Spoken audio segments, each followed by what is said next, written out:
Baik, kita lanjutkan. Saya akan langsung ke Bu Yenti. Bagaimana Bu Yenti setelah klarifikasi yang dilakukan oleh KPK ini, kalau memang ini ada indikasi kemudian mengarah ke tindak pidana begitu, apapun itu, apakah itu korupsi ataupun pencucian uang, menurut Anda sejauh mana ini perlu ditelusuri, perlu didalami lagi?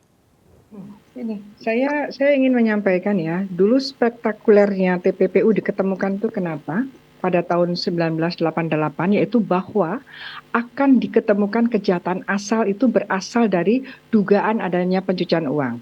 Jadi ada satu paradigma baru dalam hal membuka ya, mengungkap kejahatan keuangan awalnya memang hanya untuk hasil narkotika, itu bukan dari undang-undang narkotikanya, bukan dari kejahatan narkotikanya, tetapi cara menindaknya, cara melakukan penyelidikan awal, penyidikan awalnya adalah justru dari TPPU. Kenapa? Yaitu adanya transaksi-transaksi yang mencurigakan. Itu memang masuknya dari sana dulu.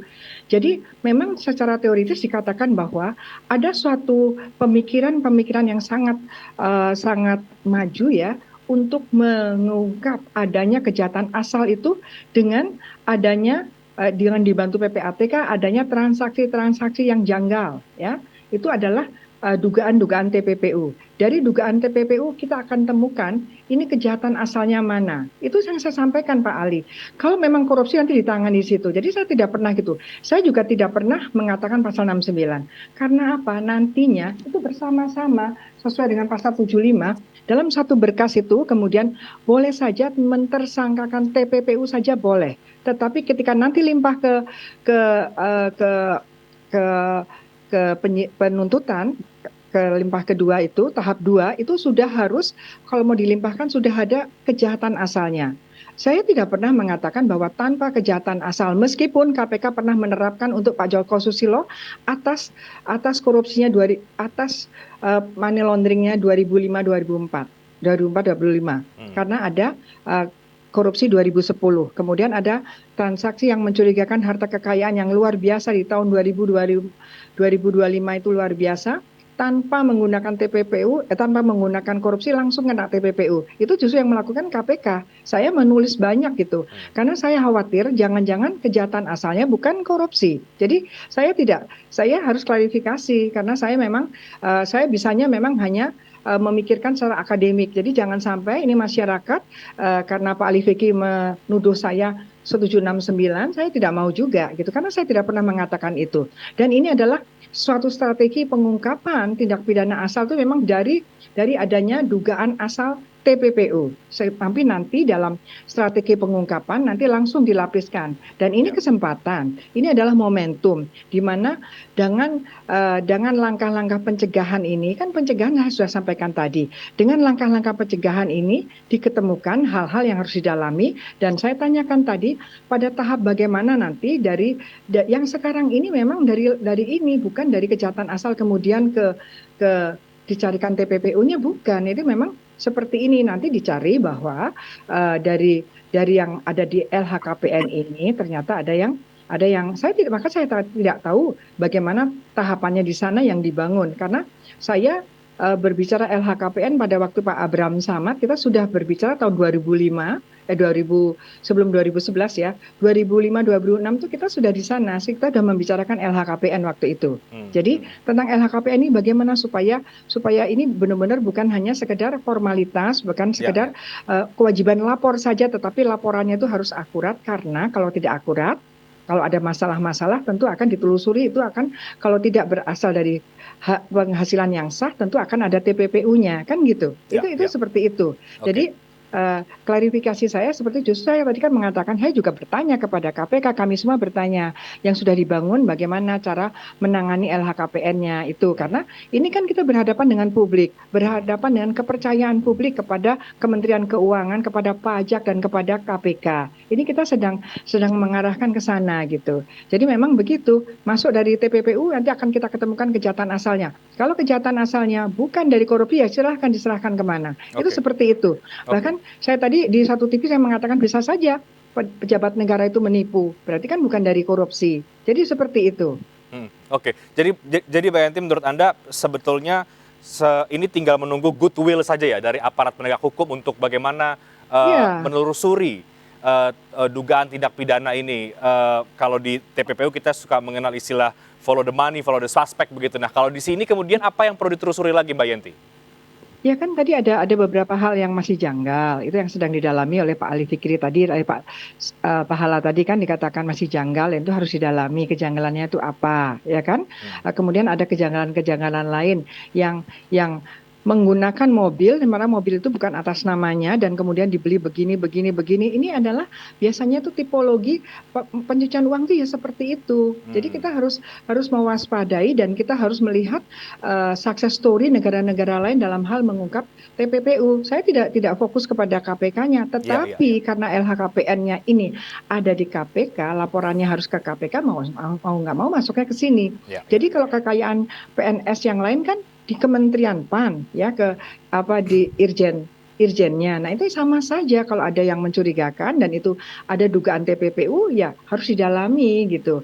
Jadi pasti ada dua ya, satu salah dari LHKPN-nya atau laporan keuangannya yang di Kementerian PAN misalnya. Yang kedua adalah ternyata ada harta kekayaan itu yang kemudian dialirkan TPPU yang berasal dari hasil kejahatan. Berarti selalu ada dua kejahatan untuk TPPU. Itu selalu. Oke, baik. Saya ke Bang Ali Fikri. Tentu KPK punya cara bekerja sendiri. Tapi setelah klarifikasi ini, apa yang akan dilakukan KPK sekali lagi untuk menelusuri, mendalami lagi dugaan pidananya dan juga merespon apa yang tadi disampaikan oleh Mbak Yenti, Bang Ali, silakan. Iya, jadi memang kalau kita bicara regulasi yang ada yang diberikan kewenangan oleh KPK, betul seperti Mas Tama tadi ya, aspek regulasinya memang berhenti pada fungsi LHKPN tadi itu pencegahan dan kemudian penelusurannya tadi pada tahap klarifikasi dan sanksinya adalah administratif begitu. Nah, tentu bagi kami justru yang terpenting adalah ini adalah waktu yang tepat untuk salah satunya mendorong segera disahkannya Undang-Undang Perampasan Aset, ya, yang itu RUU-nya sudah cukup lama, 10 tahun lebih, sehingga kalau kemudian kita berbicara terkait dengan harta kekayaan yang diduga dimiliki oleh penyelenggara negara yang diperolehnya kemudian diduga dari tindak pidana ataupun kejahatan, fraud gitu ya. Ya kalau kemudian konteksnya berhubungan dengan jabatannya ya korupsi ataupun suap ya, kalau penyelenggara negara pada umumnya sekalipun sangat dimungkinkan kejahatan-kejahatan lainnya sebagaimana di Undang-Undang Tindak Pidana Pencucian Uang. Nah, saya kira isu kemudian terkait dengan perampasan aset ini jauh lebih penting, bagaimana kemudian secara normatif harus dikuatkan gitu ya. Kita tahu bahwa di UNCC tahun 2003 itu kemudian kalau bicara korupsi di sana itu kan pengertiannya bisa suap, right? Kemudian suap sektor swasta, jual beli pengaruh, kemudian perolehan kekayaan penyelenggara negara yang tidak wajar gitu ya. Kemudian juga banyak hal ya, tidak hanya kemudian bahkan kemudian kerugian keuangan negara itu kan kalau kita bicara secara normatif di UNCC itu tidak ada gitu ya. Tetapi kemudian kekhususan Indonesia pasal 2 pasal 3 itu berhubungan dengan kerugian keuangan negara. Sehingga tidak semua korupsi ada kerugian keuangan negara, itu menjadi pemahaman yang harus dipahamkan pada kita semua, khususnya masyarakat non-hukum. Nah, bagi kami tentu proses klarifikasi semacam ini menjadi penting ke depan karena tentu pasca tanggal 31 Maret kami lakukan verifikasi dan kemudian lakukan pemeriksaan lebih lanjut terhadap penyelenggara negara yang tidak sesuai dengan profil dari yang bersangkutan, menjadi penting sebagai efek untuk pencegahan gitu ya. Memang sekali lagi regulasinya berhenti di situ gitu ya. Kami juga tentunya ini sebagai bahan evaluasi bersama juga ke depan.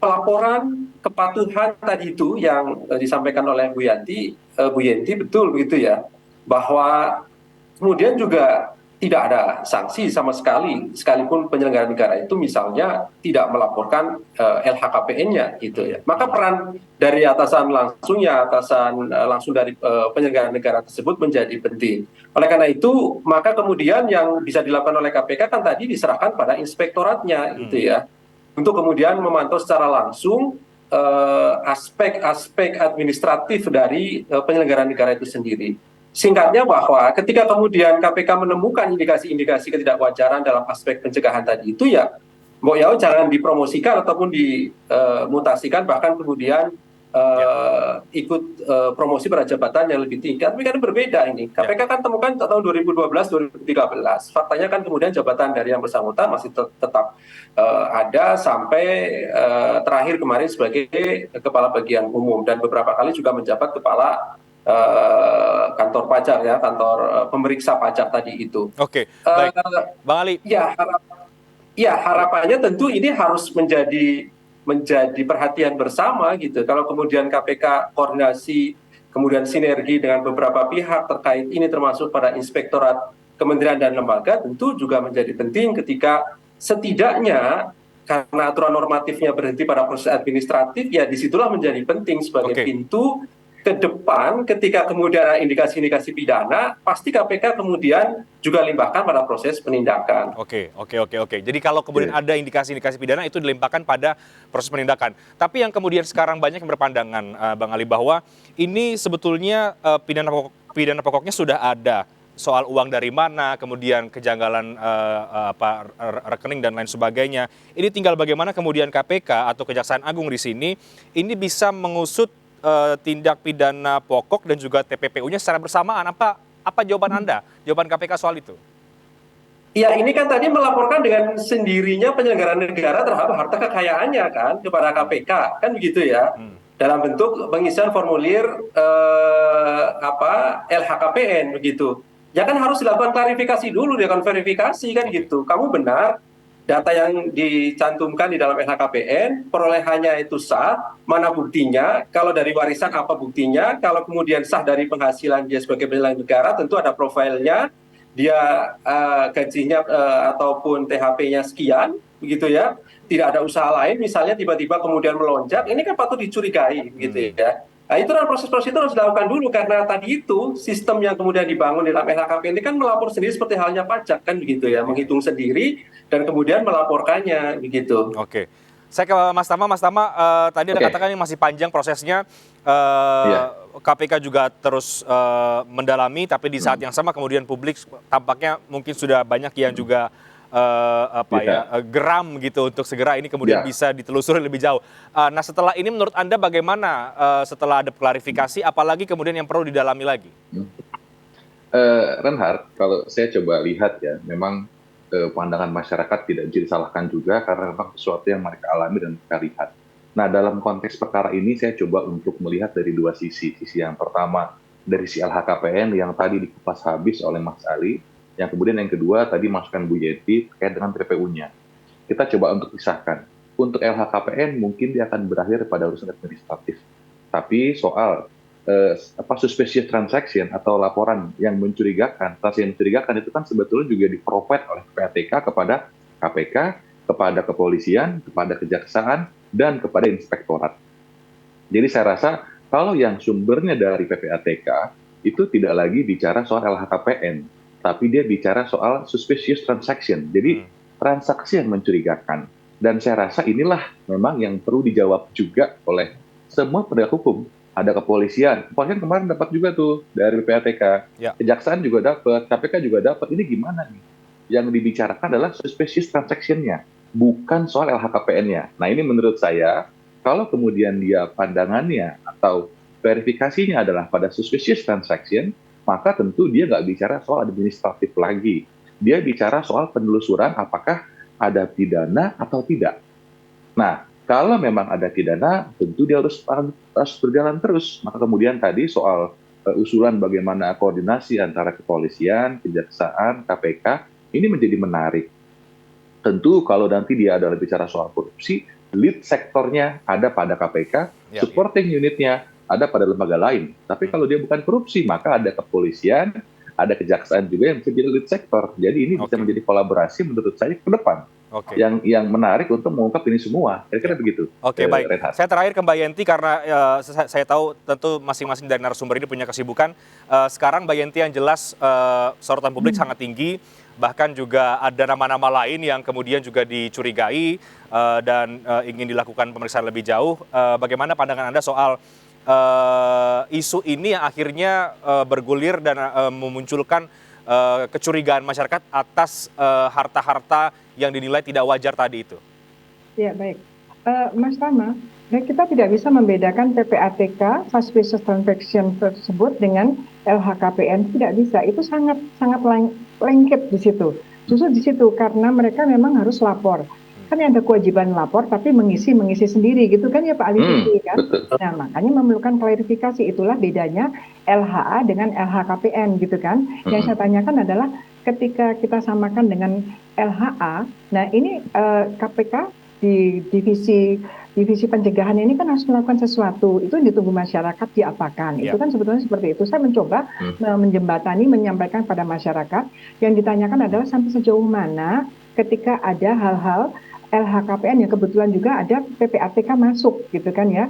Hanya karena LHKPN itu harus ke KPK yang ini yang hampir berapa 400.000 atau apa itu. Jadi karena itu jadi mau nggak mau ya KPK yang mendalami ini di divisi pencegahan itu. Kalau memang sistem yang dibangun itu kemudian ada jalur-jalur kapan itu bisa menjadi awal penyelidikan ataukah memang hanya sekedar administrasi seperti itu. Artinya sudah clear kan gitu ya. Administrasi itu kan karena clear bahwa bukan dari hasil kejahatan, mungkin dari hasil yang lain ya, saya tidak tahu jadinya ya. Tetapi atau kalau yang administrasi itu kan misalnya tidak menyampaikan, misalnya tidak memasukkan, yang ini kemudian yang ini dimasukkan tapi itu clear oke gitu. Tapi kalau tidak dimasukkan sekarang ini misalnya motornya tidak dimasukkan karena ternyata motornya itu tidak ada, motornya bodong lah gitu ya. Nah ini harus bagaimana? Apakah ini termasuk yang clear juga yang sanksinya harus administrasi? Nah itu ada masalah tersendiri. Tetapi bagi kita adalah ketika ada TPPU, ada suspicious transaction, dan ada korupsi, jangan lupa di UNCAC artikel 14 itu memasukkan langsung di dalam UNCAC anti korupsi konvensi anti korupsi dunia itu adalah memasukkan artikel 14 yang sekaligus menyatakan bahwa setiap korupsi ada kemungkinan besar ada TPPU. Di beberapa negara ketentuan TPPU-nya sudah masuk di dalam undang-undang korupsinya. Jadi saya ingin bahwa early warning-nya itu justru di TPPU itu untuk adakah nanti di atasnya itu ada kejahatan korupsinya dengan data dari PPATK dan digabungkan dengan LHKPN demikian. Oke, Mbak Yanti, jadi singkatnya Anda meyakini bahwa dari kejanggalan harta kekayaan Rafael ini itu ada pelanggaran pidana di situ? Ya, kalau lihat seperti ini kan pendekatannya karena kan PPATK sudah mengatakan sebelum ada kasus penganiayaan berat itu kami sudah memberikan data tentang ini, bahkan KPK 2012 juga sudah melihat seperti ini, kemudian diserahkan kepada Kejaksaan Agung, ternyata bukan kepada KPK. Saya sudah klarifikasi karena banyak saya mengatakan bahwa KPK, ternyata kan bukan, KPK hanya tembusan. Tetapi karena itu dilimpahkan berarti KPK tetap memonitor yang 2012 itu kan. Nah itu, jadi kalau ada seperti ini sampai saat ini sebelum sampai clear betul bahwa itu tidak ada hasil kejahatan dan tidak ada hasil kejahatannya, tidak ada kejahatan asal dan tidak ada TPPU-nya, ya itu baru nanti kita mengatakan itu clear. Sekarang silahkan dilakukan apa yang bisa dilakukan dengan capacity building berkaitan dengan LHKPN yang ada di KPK itu. Jadi memang harus ditindaklanjuti dan tidak berhenti di bahwa ini administrasi saja gitu. Oke, jangan sampai berhenti sampai di administrasi saja. Bang Ali Fikri, terakhir menutup dialog kita, artinya ini sekarang bagaimana KPK penegak hukum bisa melihat kasus ini lebih dalam lagi. Sekali lagi komitmen untuk kemudian serius mendalami kasus ini ya Bang Ali? Iya betul, jadi tentu ini KPK terus lakukan ya klarifikasi dan ya nanti hasil akhirnya kan ada analisis dan kesimpulan dari KPK gitu ya. Bahwa terkait dengan LHA betul bahwa ada tembusan tahun 2012, tetapi lagi-lagi kan tadi juga sudah dijelaskan ya. Saat itu kemudian kalau kita berbicara aspek kewenangan KPK karena ini belum menjadi wajib lapor LHKPN dan baru kemudian tahun 2011 dan itu adalah transaksi tadi di 2003 ya kan, tentu dia bukan penyelenggara negara dalam konteks kewenangan KPK. Memang disitulah titik poin pentingnya bagi KPK kemudian apakah bisa menelusuri lebih lanjut LH tersebut, karena ini kan keterbatasan kewenangan KPK sebagaimana pasal 11 Undang-Undang KPK itu sendiri begitu. Tapi prinsipnya yang terpenting adalah bahwa tentu proses klarifikasi itu menjadi penting terus dilakukan bagi KPK. Sekali lagi bila kemudian memang ada indikasi-indikasi fraud, kejahatan dan itu korupsi ataupun kejahatan lainnya yang ditemukan dalam proses klarifikasi ini, itu juga kemudian pasti akan ditingkatkan pada tahap berikutnya. Oke, baik. Kita akan tunggu nanti tahapan-tahapan berikutnya. Semoga ini bisa menjawab rasa keadilan publik dari isu yang sekarang tengah menjadi sorotan dan tampaknya masih cukup panjang ini babak-babak berikutnya. Kita akan tunggu, tapi dialog malam hari ini menarik, mudah-mudahan bisa menambah perspektif masyarakat. Terima kasih banyak Bang Ali Fikri, Bu Yenti terima kasih banyak, Mas Tama terima kasih banyak, selamat malam, sehat selalu. Terima kasih, sama-sama. Sampai ketemu semua. Kami akan segera kembali dengan sejumlah informasi lainnya, tetaplah bersama kami di MNC News Prime.